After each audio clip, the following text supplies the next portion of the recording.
এই তীর্থ দেবতার ধরণীর মন্দির প্রাঙ্গণে যে পূজার পুষ্পাঞ্জলি সাজাইনু সযত্ন চয়নে, সায়াহ্নের শেষ আয়োজন, যে পূর্ণ প্রণাম খানি মোর সারা জীবনের অন্তরের অনির্বাণ বাণী জ্বালাই রাখিয়া গেন আরতির সন্ধ্যা দ্বীপ মুখে।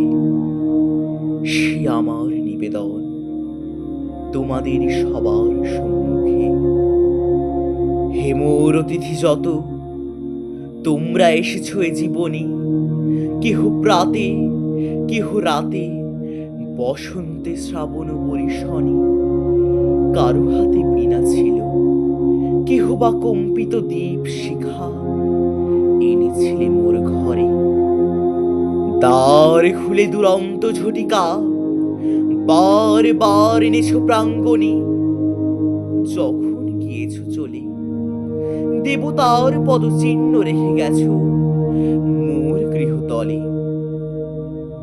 আমার দেবতা নিল তোমাদের সকলের নাম, রহিল পূজায় মোর তোমাদের সবারই প্রণাম।